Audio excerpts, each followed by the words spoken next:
Ginit ng ilang senador na miyembro ng Bicameral Conference Committee na walang blanco sa pinirmahan nilang 2025 national budget. Ayon naman sa isang kongresista, may mga blanco nga ang BICAM report na niratipikahan ng Kongreso. May unang balita si Jonathan Andal.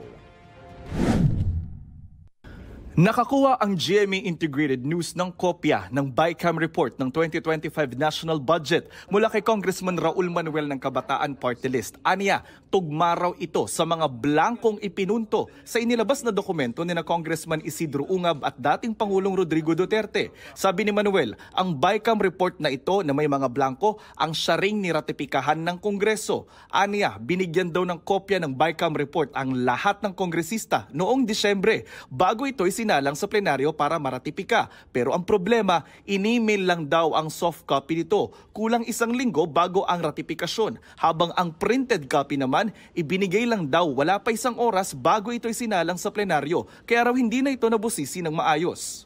Sobrang gipit ng oras talaga para mabusisi yan. Parang may end din, sa totoo lang, hindi rin agad nakita yung mga blanks, no? Kasi nga, hindi tayo sanay na may mga ganon.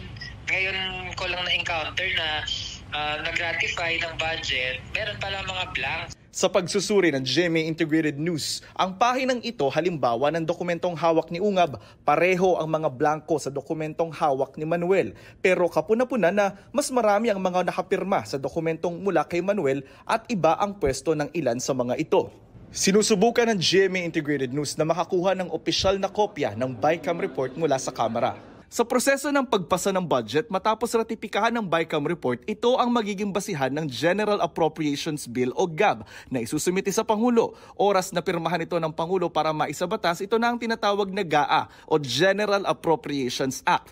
Ang tanong ni Manuel, kasama sa BICAM report na niratify ng Kamara ay yung mga blanks. After ratification, saka bago pirmahan, sino yung nag-fill in the blanks?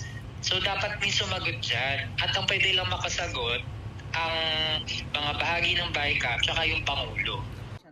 Pati mismong kapatid ng Pangulo na si Senadora Amy Marcos sinabi noong Disyembre na hindi siya pumirma sa BICAM report dahil blankong papel daw ito. Sinisiguro ko sa taong bayan na hindi ako kailanman pumirma ng anumang papel hinggil sa budget ng 2025 o sa BICAM report na yan na nagsusulong na magbawas ng pera sa mga lehitimong proyekto.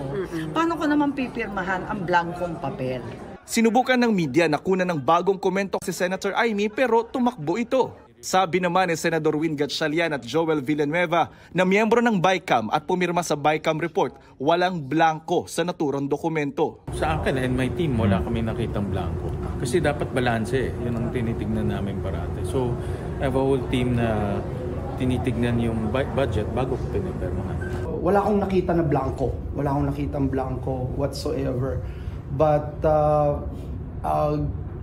hindi ko rin sinasarado yung mga rumors na naririnig natin na may mga ilan na wala pang item. Ayaw naman magkomento ni Senate President Cheese Escudero at Senate Finance Committee Chair Grace Poe. Sa Kamara naman, wala pa rin komento sina Speaker Martin Romualdez at dating House Appropriations Committee Chair Zaldico. Nauna nang sinabi ni Pangulong Marcos na nagsisinungaling daw si Duterte dahil wala raw blanko sa pinirmahan niyang General Appropriations Act. Ito ang unang balita. Jonathan Andal para sa GMA Integrated News. Igan, mauna ka sa mga balita, mag-subscribe na sa GMA Integrated News sa YouTube para sa iba't ibang ulat sa ating bansa.